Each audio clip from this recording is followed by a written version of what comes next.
Assalamualaikum warahmatullahi wabarakatuh. Kembali lagi di Jurnal Horor. Dalam kesempatan ini akan kembali dengan sebuah cerita horor dari Bristory tentang Jurit Malam. Namun sebelum masuk ke cerita, Jurnal Horor akan mengucapkan banyak terima kasih yang sudah support subscribe-nya. Yang belum subscribe silahkan subscribe, itu gratis. Dan buat kalian yang mulai komen share juga silahkan ke teman-teman kalian. Dan buat kalian yang mau share cerita horor seramnya silahkan kirim ke Instagram Jurnal Horor, dan email Jurnal Horor nanti ada di kolom deskripsi ya linknya. Dan cerita dari Bristory ini juga nanti link ceritanya akan dicantumkan di kolom deskripsi juga. Nah, kalian nanti bisa cek langsung, baca langsung di tweet horornya Bristory. Gak usah panjang lebar, kita masuk ke cerita Jurit Malam. Banyak dari kita pernah melakukannya dengan terpaksa dan mengalami kejadian mengerikan di acara ini.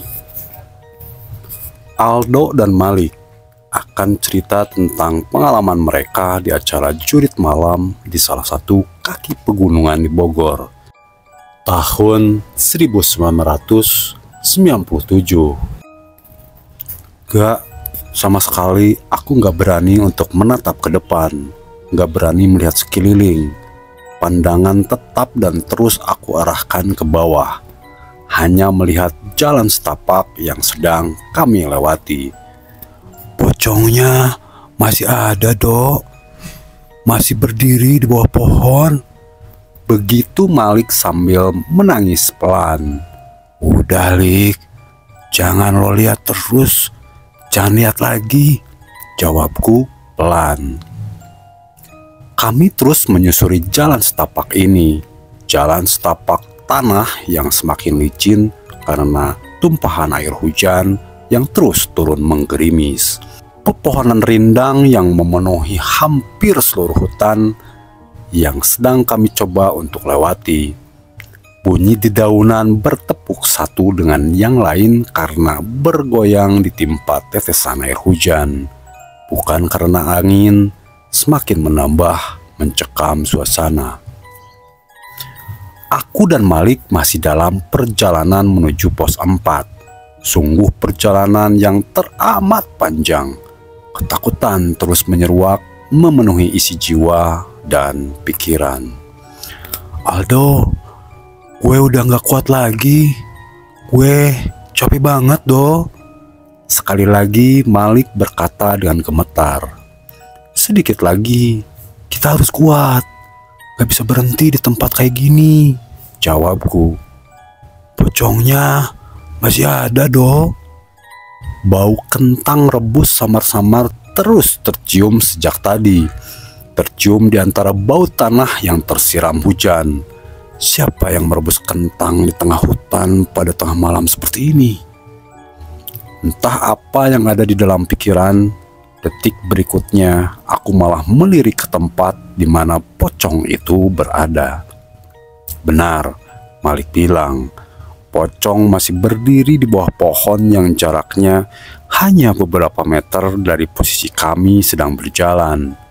Berbalut kain putih kusam, ada ikatan di beberapa tempat di bagian tubuh, sehingga bentuknya terlihat jadi semakin jelas.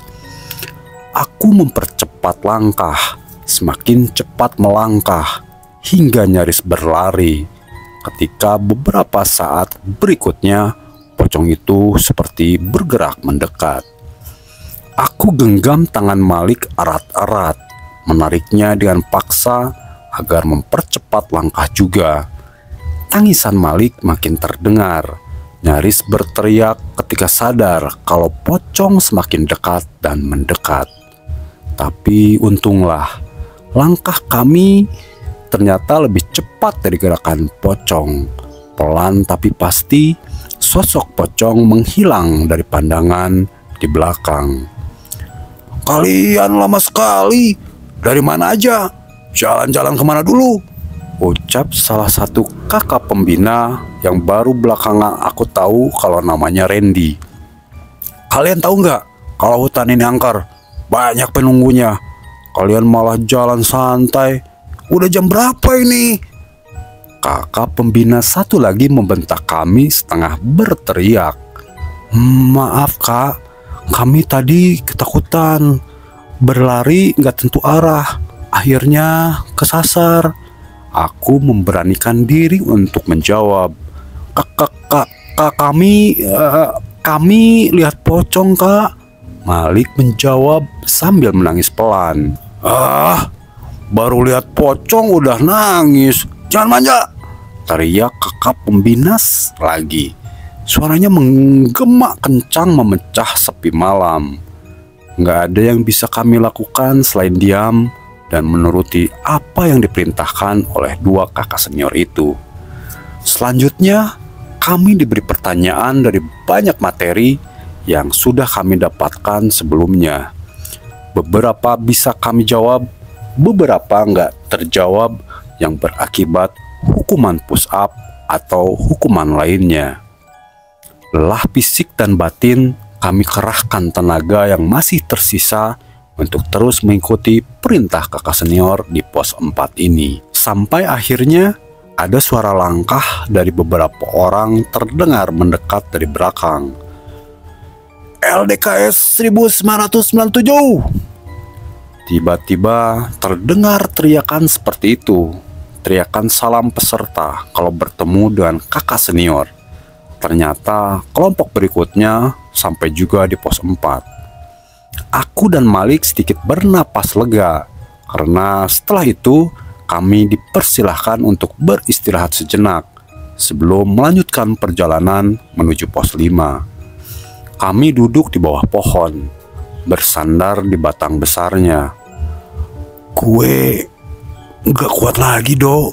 Takut. Malik bicara seperti itu dengan tatapan kosong dengan suara datar. Tapi kita harus lulus dari jurit malam ini. Ini kan salah satu syarat kelulusan. Ayolah, tinggal satu pos lagi.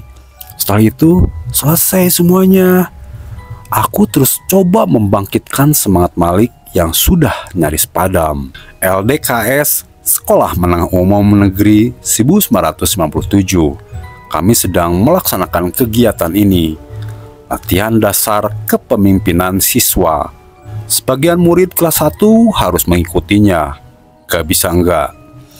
Salah satu bagian kegiatannya adalah acara jurit malam. Acara inilah yang sedang kami lakukan. Jurit malam diselenggarakan oleh Eskul Pramuka. Kegiatan dilangsungkan di salah satu kaki gunung di wilayah Bogor. Kaki gunung yang tahun 1990-an masih pedalaman, sebagian besar wilayahnya adalah hutan rindang dengan pepohonan tinggi besar menjulang, masih belantara. Namanya pegunungan dan hutan, konturnya naik turun mengikuti perbukitan. Gak ada jalan beraspal, semua rentang permukaan masih tanah. Akan menjadi licin apabila disiram air hujan. Pegunungan ini cukup terkenal di Bogor. Cukup terkenal juga keangkerannya. Memang sangat cocok untuk dijadikan tempat lokasi jurit malam untuk mengasah nyali dan mental.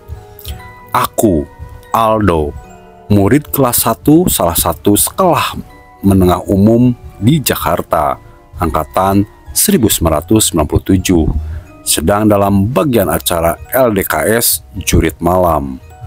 Seluruh peserta diharuskan berjalan menyusuri jalan setapak di tengah hutan untuk menuju pos-pos yang sudah ditentukan. Pos yang kami kunjungi ada 5. Masing-masing pos jaraknya cukup jauh dan kondisinya jalannya yang sangat menantang. Dari pos 1 ke pos berikutnya semakin gila kondisi dan situasinya. Menurutku sangat mengerikan. Masing-masing siswa dibentuk per kelompok. Satu kelompok terdiri dari 2 orang. Setiap kelompok berjalan satu-satu setiap beberapa puluh menit. Gak berbarengan. Sebelum acara dimulai tadi, para kakak panitia dan pembina sudah mewanti-wanti kepada kami untuk selalu hati-hati. Daerah wilayah kaki gunung ini terkenal angker dengan kondisi alam yang masih berbahaya di banyak bagian. Satu yang paling aku ingat, omongan dari kakak panitia yang beberapa kali diulang. Ingat ya, kami tidak menyiapkan hantu-hantuan. Tidak ada seorang pun dari panitia dan pembina yang menyamar jadi hantu untuk menakuti peserta.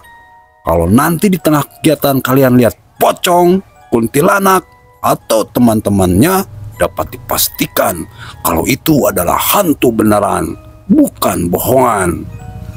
Begitu kalimat yang aku ingat. Tapi masa sih mereka nggak menyiapkan apa-apa untuk menakut-nakuti kami? Sepertinya nggak mungkin. Itu pemikiranku pada awalnya. Tapi pikiranku berubah ketika aku dan Malik mulai dalam perjalanan menuju pos 2, pos 3, dan pos 4 tempat kami sedang istirahat ini. Menurut kami, kalau penampakan yang kami lihat tadi adalah memang kakak panitia yang menyamar jadi hantu, berarti mereka melakukannya dengan sempurna. Kami sampai ketakutan dibuatnya. Tapi mungkinkah flashback? Aku akan bercerita ketika kami dalam perjalanan menuju pos 2. Masih jam 10, malam masih terbilang sore. Langkah kami masih mantap menjalani tugas dan aktivitas jurit malam yang baru saja dimulai. Doh, kayaknya mendung tuh ya.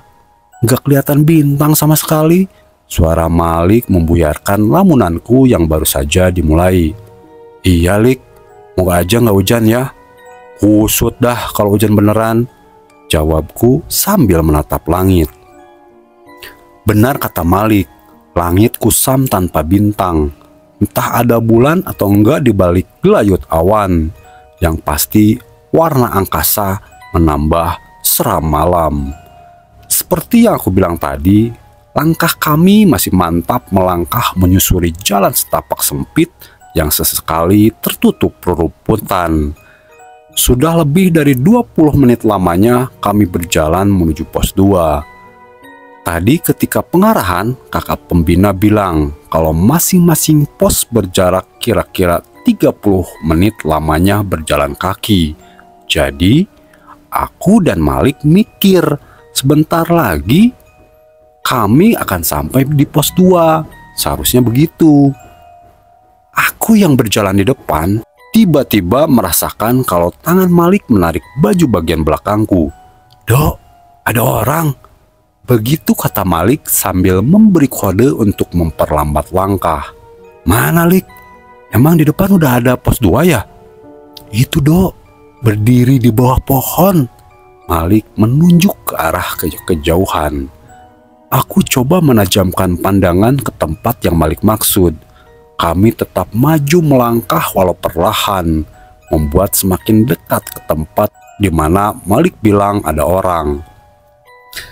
Setelah sudah beberapa belas meter kami melangkah, akhirnya aku dapat melihat kalau benar ada orang. Kami belum terlalu dekat berjarak dengan sosok itu, tapi aku dapat melihatnya cukup jelas. Tepat di bawah pohon, di pinggir jalan setapak yang akan kami lalui, orang itu berdiri dengan tegap sempurna. Postur istirahat di tempat, dia menghadap ke arah selatan, sementara kami berjalan menuju ke barat. Jadi kami melihat dia dari samping. Ketika jarak kami hanya tinggal beberapa meter saja, barulah aku dapat melihat sejelas-jelasnya tampilan sosok itu. Seorang laki-laki masih muda, sepertinya sekolah menengah umum juga sama seperti kami, namun mungkin 1 atau 2 tahun di atas. Berpakaian pramuka lengkap, mengenakan topi pramuka, kacu, dan tangan kanannya memegang bambu panjang yang berdiri tepat di sampingnya. Kayaknya kakak panitia Do, kita permisi aja. Begitu kata Malik sambil berbisik. Aku setuju. Kami terus berjalan sampai akhirnya harus melintas tepat di depan sosok yang kami pikir adalah kakak panitia yang sedang bertugas. LDKS 97! Setengah berteriak, aku dan Malik memberi salam tanda kegiatan. "Permisi kak, kami mau lewat," aku menambahkan. Kakak panitia itu tetap diam bergeming. Posisinya gak berubah, tegap beristirahat di tempat, pandangan lurus ke depan, sama sekali gak menatap kami. Namun ada perubahan, walaupun gak mengucapkan sepatah kata pun, tapi wajahnya tersenyum. Senyum menyeringai tanpa ekspresi. Wajahnya pucat seperti orang sangat kelelahan. Beberapa detik lamanya aku dan Malik kikuk sambil diam berdiri di hadapannya. Bingung harus berbuat apa, serba salah. Sementara kakak panitia itu tetap pada posisinya. Saat itu aku berpikir, kalau memang dia ditugaskan untuk menakuti kami, tugasnya berhasil. Karena aku dan Malik mulai merasakan ketakutan, mulai merasakan kejanggalan. Ayo jalan aja Lik, kayaknya ini bukan pos 2, aku bilang begitu. Gak menjawab apa-apa, Malik langsung melangkah. Aku mengikuti langkahnya yang terburu-buru. "Permisi kak," sekali lagi aku mengucap salam. Tetap dia gak bergerak sama sekali. Posturnya tetap seperti itu dengan wajah tersenyum datar. Aku dan Malik terus berjalan meninggalkannya. Sebelum kami jauh pergi meninggalkan, aku sebentar melirik ke belakang. Gak ada perubahan. Posisi kakak panitia itu belum berubah. Dia tetap berdiri pada tempatnya. Sekitar 10 menit kemudian kami sampai juga di pos 2. Ada beberapa kakak panitia yang menunggu pos ini. Di sini kami diberi tugas dan pekerjaan yang belum terlalu melelahkan. Semua dapat kami selesaikan dengan baik. Setelah itu kakak panitia mempersilahkan kami untuk beristirahat sejenak. Nah, ketika kami tengah beristirahat, kelompok berikutnya berdatangan, sehingga pos 2 jadi nggak terlalu sepi lagi. Aku masih penasaran dengan kakak pembina yang tadi berdiri sendirian di bawah pohon sebelum kami sampai di pos 2. Makanya aku menanyakan hal itu kepada teman dari kelompok yang datang setelah kami. 5 atau 10 menit sebelum sampai di sini, lo berdua ketemu kakak pembina nggak? Berdiri di bawah pohon sendirian. Ditegor diam aja tapi senyum. Lihat nggak? Tanyaku. Kakak pembina? Nggak ada. Kami nggak temu siapa-siapa. Sekalinya ketemu orang ya di pos 1 dan pos 2 ini. Di antaranya nggak ada orang, jawab teman itu tegas. Aku dan Malik saling bertatapan, kebingungan. Mungkin memang kakak panitia, tapi sedang terpisah dari kelompoknya, pikir aku dan Malik. Tapi setelah aku perhatikan lagi, ternyata di pos 2 nggak ada kakak pembina yang berdiri sendirian tadi. Wajahnya mereka jelas-jelas berbeda. "Aldo, Malik, cukup istirahatnya. Kalian sekarang jalan ke pos 3. Lebih hati-hati lagi, walaupun jaraknya dekat, tapi kondisi jalan menanjak terus. Berdoa dulu sebelum jalan. Semoga selamat sampai pos 3. Begitu kata salah satu kakak pembina. Aku dan Malik langsung berdiri dari duduk, berdoa sebentar, lalu kami melanjutkan perjalanan menuju pos 3. Benar kata kakak pembina di pos 2 tadi, jalur menuju pos 3 cukup menantang, lebih banyak menanjak walau jalan setapaknya lebih lebar. Pemandangan sekeliling tetap sama, pepohonan rindang memenuhi ruang hutan yang gelap gulita tanpa cahaya. Hanya lampu senter di tanganku yang menembus kelam, memberi jalan mata untuk melihat lebih jauh ke depan. Dari kejauhan kami mendengar suara air terjun yang bergemuruh pelan. Gunung ini memang cukup banyak memiliki air terjun indah di beberapa sudutnya. "Dok, gue capek. Jalannya nanjak. Pelan-pelan dulu, Dok." Malik yang berjalan di belakang berucap dan napas ngos-ngosan. "Iya," jawabku pendek sambil memperlambat langkah. Malik benar. Jalan menanjak yang tengah kami lalui ini cukup konstan. Sama sekali nggak ada kontur datar atau menurun untuk beristirahat sejenak. Terus aja menanjak. "Do, istirahat aja deh sebentar ya. Gue nggak kuat nih. Jalannya nanjak terus." Nggak tega aku melihat Malik. Badan besarnya terlihat lelah. Pakaian pramukanya basah bermani keringat. Akhirnya kami berhenti untuk istirahat sebentar. Suara jangkrik dan binatang malam mulai terdengar bersahutan. Sementara pepohonan rindang tetap diam gak bergerak. Tempat kami berhenti ini agak tinggi posisinya, sehingga aku dapat melihat jalanan dari belakang. Jalan menurun yang sudah kami lewati sebelumnya. Tapi ya itu hanya gelap aja yang kelihatan. Aku melihat sekeliling sambil mengarahkan lampu senter, coba memperhatikan sekitar. Gelapnya malam di kaki gunung itu mulai sedikit menggoyahkan nyali. Sepinya seperti memperhatikan kami tengah berdiri sendiri. "Yuk, jalan lagi, Lik. Agak mulai ngeri nih, merinding gue." Aku berbisik ke Malik. "Ya doh, kok agak serem ya? Ayo, jalan deh." Lalu kami mulai melangkahkan kaki. Tapi sebentar, Dok. Malik memegang lenganku, menahan aku supaya berhenti berjalan. "Lo denger nggak?" Malik bilang begitu. "Denger apaan, Lik?" "Ada suara, Dok. Kayak suara langkah orang jalan." Lalu aku diam dan menajamkan pendengaran.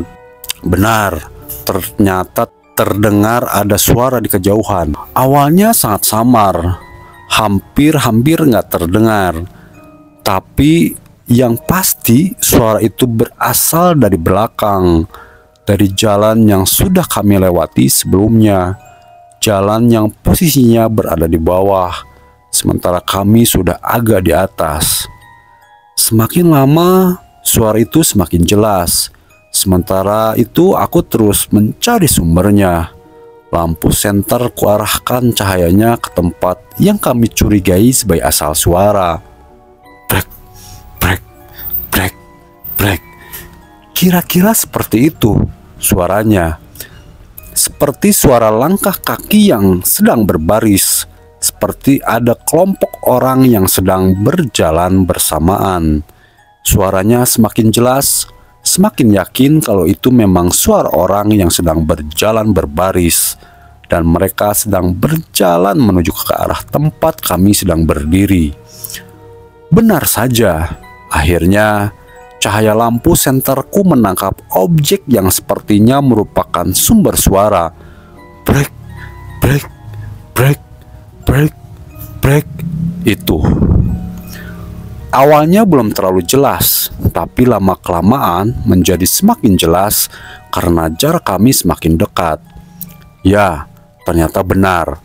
Aku dan Malik melihat ada orang yang sedang berbaris memanjang ke belakang, berjalan cukup cepat di kondisi jalan menanjak.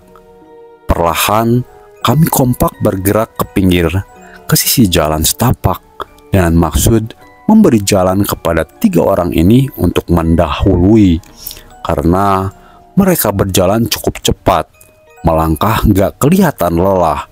Brek, brek, brek, brek. Mereka terus melangkah mendekat, semakin mendekat. Aku dan Malik hanya diam sambil terus memperhatikan. Siapa orang-orang ini? Kelompok peserta LDKS sama seperti kami kah? Tapi bukan, karena per kelompok hanya 2 orang, sedangkan mereka bertiga. Kelompok Kangka Peminakah? Mungkin saja. Tapi beberapa belas detik kemudian kami akan sadar kalau mereka jelas-jelas bukan kakak pembina. 3 orang berseragam pramuka lengkap dengan masing-masing tangan kanannya memegang tongkat bambu panjang. Hingga akhirnya mereka hanya tinggal beberapa meter saja dari tempat kami berdiri.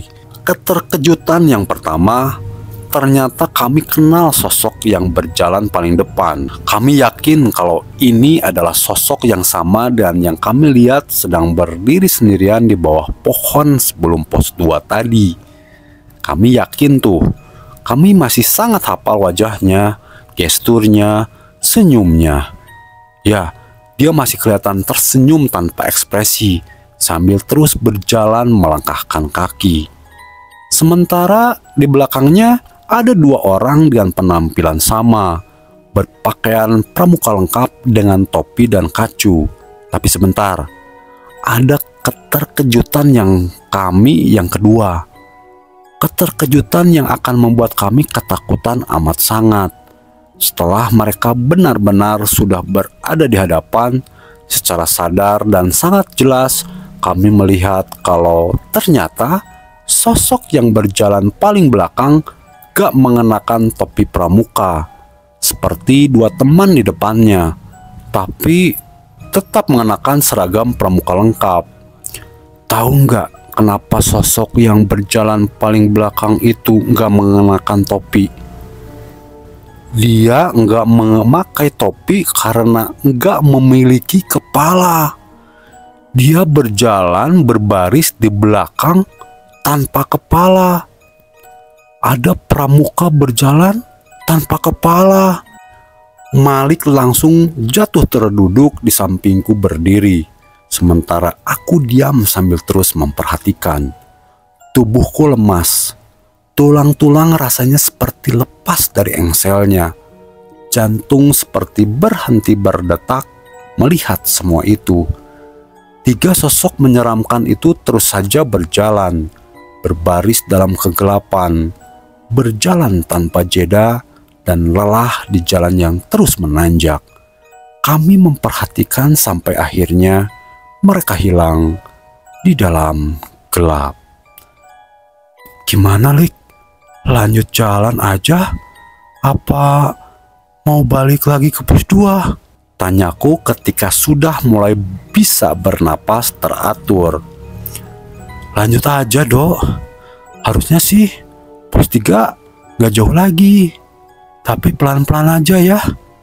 Gue gak mau ketemu pramuka baris yang tadi lewat. Malik menjawab nyaris berbisik.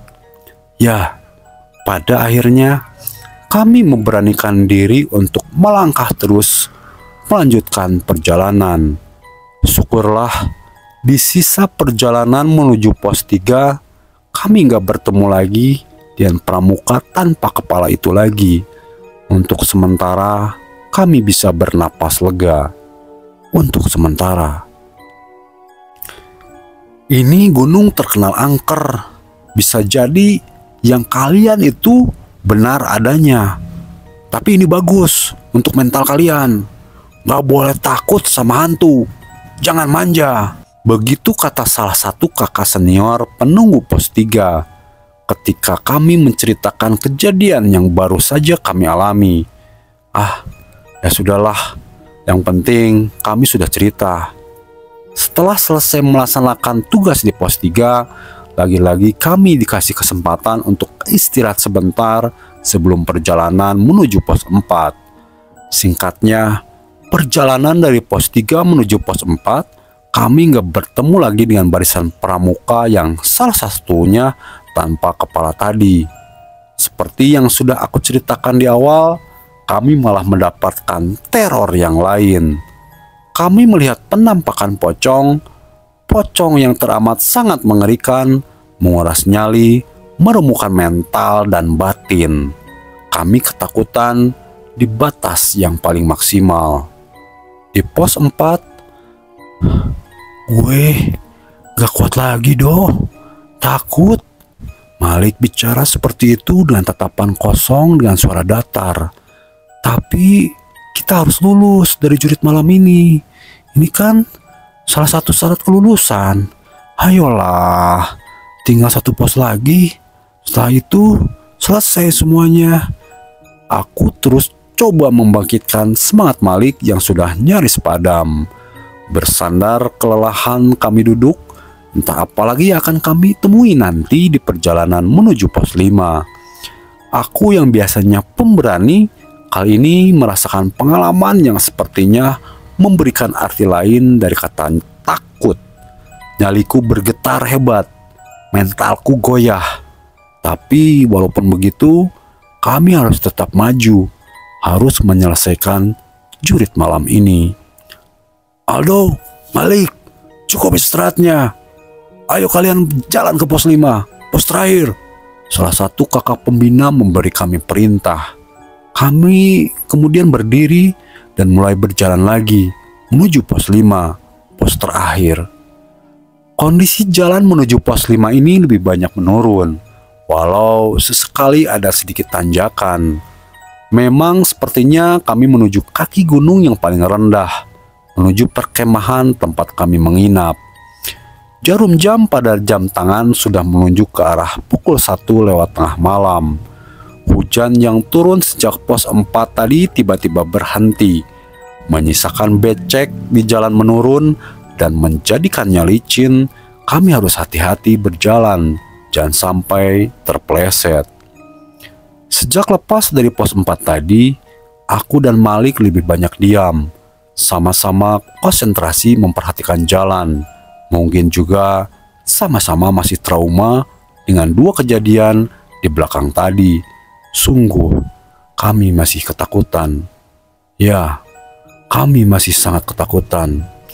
Kira-kira sudah 15 menit lamanya kami meninggalkan pos 4. 15 menit yang terasa seperti berjam-jam lamanya. Di heningnya gelap hutan, perlahan semilir angin terdengar datang bertiup, menggerakkan pepohonan, membuatnya bergerak melambai walau masih nggak bersuara. Suara jangkrik dan binatang hutan lain yang tadinya cukup ramai bersahutan perlahan menghilang, menyisakan sepi yang teramat sangat, hanya hembusan angin yang jadi iringan kelam. Di titik ini kami mulai ketakutan lagi, mulai merasakan kejanggalan lagi. Karena sepinya beda, heningnya mencekam. Do, cepetan do, buruan. Malik yang lagi-lagi berjalan di belakang bilang begitu, sambil tangannya mendorong tubuhku, memaksaku untuk berjalan lebih cepat lagi. Aku menuruti omongannya, lalu melangkahkan kaki lebih cepat di atas jalan setapak yang masih licin akibat hujan. Ada apa, Lik? Tanyaku setengah berbisik. Jangan nengok belakang, ada pramuka yang gak ada kepalanya. Malik bilang begitu dengan suara gemetar. Mendengar Malik bilang begitu, aku semakin cepat melangkah. Tapi rasa penasaran mengalahkan segalanya. Akhirnya aku nekat untuk menoleh ke belakang. Benar, di belakang kami ada sosok berseragam pramuka berjalan tanpa kepala. Dia terus mengikuti. Sosok tak berkepala itu kali ini berjalan tanpa suara. Kali ini berjalan sendirian. Kami ketakutan, lalu mulai panik. Kemudian Malik mendahuluiku sambil berlari. Do, lari do, gue takut. Dia bilang begitu sambil menangis pelan. Sontak, aku jadi ikut berlari di belakang Malik. Sekali lagi aku melirik ke belakang. Ternyata sosok pramuka tanpa kepala itu masih saja mengikuti. Kami sangat ketakutan. Lampu senter yang tadinya ada di genggaman tiba-tiba terlepas. Semuanya menjadi gelap. Kami berlari di dalam gelapnya hutan, keluar dari jalan setapak, berlari ketakutan gak tentu arah, sampai akhirnya aku terjatuh karena kaki tersandung sesuatu. Setelah itu, aku gak ingat apa-apa lagi. Do, lo udah bangun? Gak apa-apa? Suara Malik terdengar menyadarkanku. Ternyata kami sudah ada di dalam tenda. Aku terbaring di dalam sleeping bag. Jam berapa ini, Lik? Kita di mana ini? Tanyaku. Sekarang udah jam 4 do. Di base camp, di pos 5. tadi kita sama-sama pingsan di dekat sini. Ditemuin sama tim penyapu. Begitu penjelasan Malik. Syukurlah kami baik-baik saja. Hanya ada sedikit luka lecet dan memar akibat terjatuh tadi. Sungguh pengalaman jurit malam yang sangat mengerikan. Hai, balik lagi ke gue ya, Bri. Cukup sekian jalan-jalan jurit malam ini. Sampai jumpa dengan cerita gue selanjutnya. Tetap sehat supaya bisa terus merinding bareng. Mat Bobo ya, semoga mimpi indah. Salam, Bri.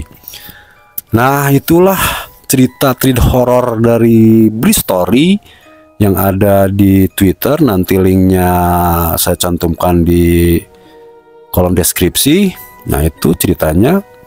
Biar kalian langsung cek, baca langsung treat horornya dari Bri Story. Ingat, kita tidak sendirian di dunia ini. Kita benar-benar berdampingan sama mereka yang tak kasat mata. Dan masih banyak hal-hal di luar nalar yang mungkin belum bisa dipecahkan secara logika. Terima kasih yang sudah mampir. Terima kasih yang sudah support subscribe-nya. Yang belum subscribe, silahkan subscribe. Itu gratis. Terus like, comment, dan share juga ke teman-teman kalian. Sampai ketemu lagi di cerita-cerita seram horor lainnya hanya di Jurnal Horor. Salam horor.